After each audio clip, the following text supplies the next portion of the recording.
faithful Elohim, which keepeth covenant and mercy with them that love him and keep his commandments to 1,000 generations. To 1,000 generations, to expedite everything. Let's go to the 8th chapter of Deuteronomy for a moment.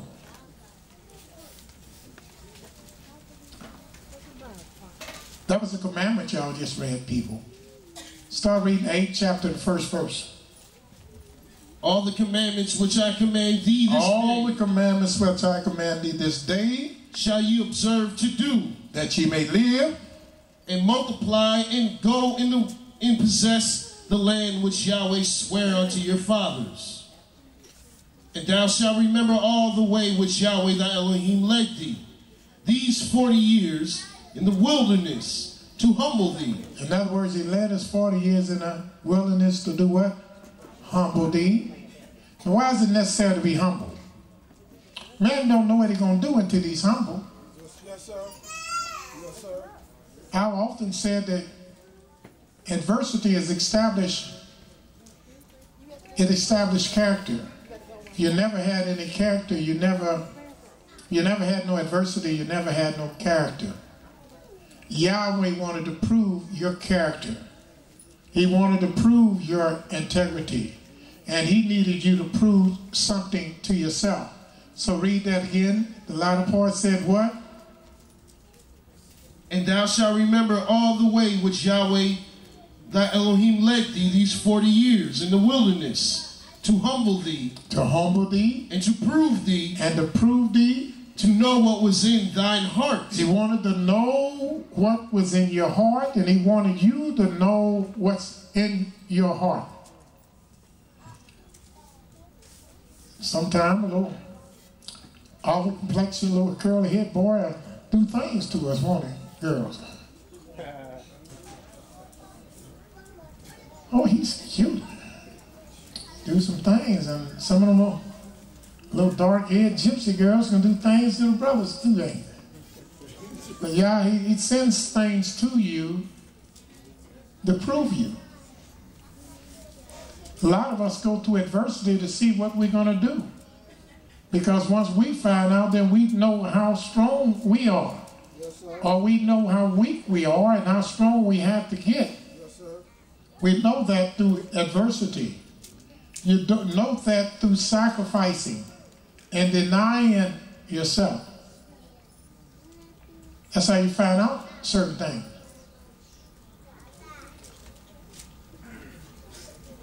Just like some of us in the room, we found that we were stronger than we thought that we were just by quitting eating meat.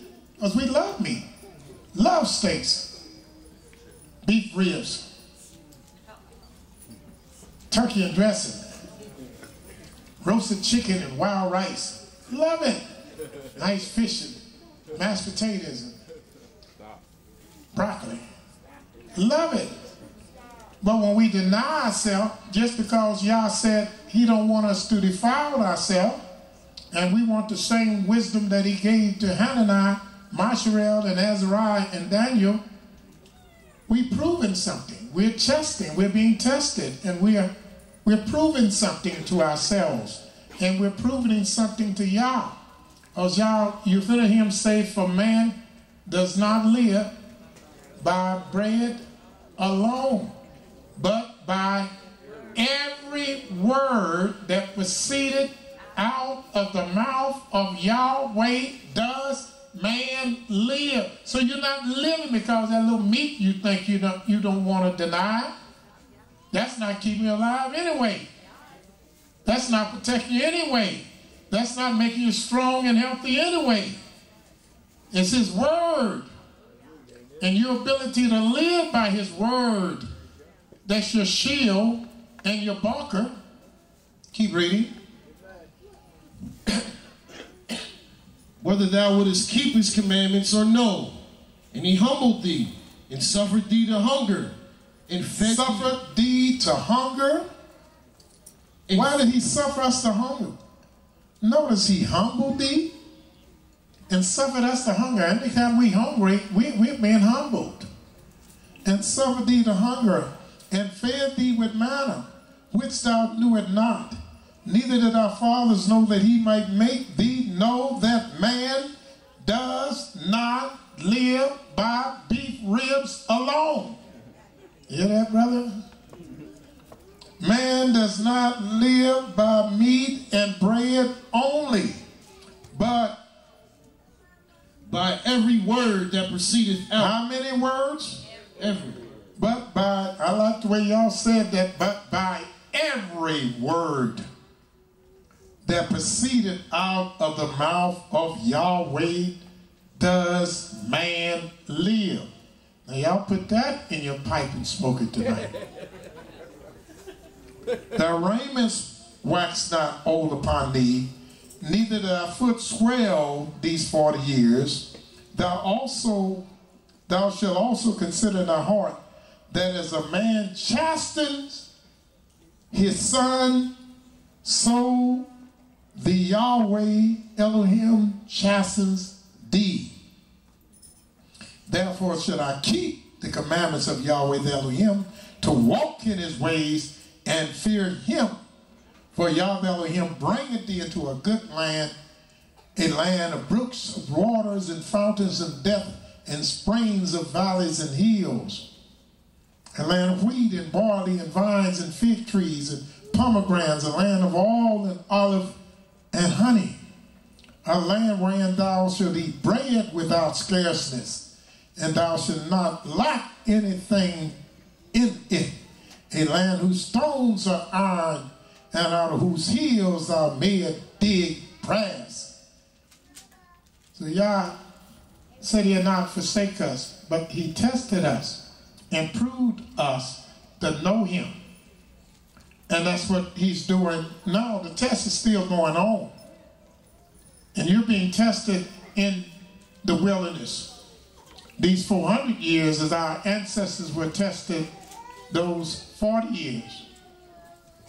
And it looked like we're crying out for the same thing that some of our ancient ancestors cried out for.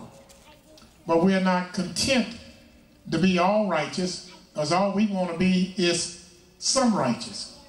There's some good. Don't have to be all righteous. There's some righteous.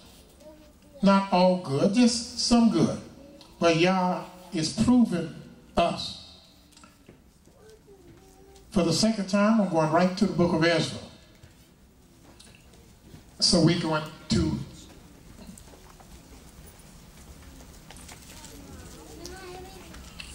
let's go to the 9th chapter.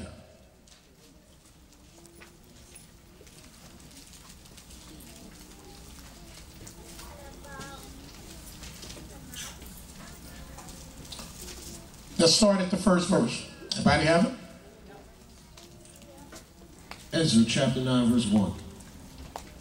Now when these things were done, the princes came to me, saying, the people of Israel and the priests and the Levites have not separated themselves from the people of the lands. They have not separated themselves as Yah commanded us from the people of the land. Why did Yah send us to America? To elect us a president, a king, and to integrate? And to join everybody's churches? To show how like-minded we can be?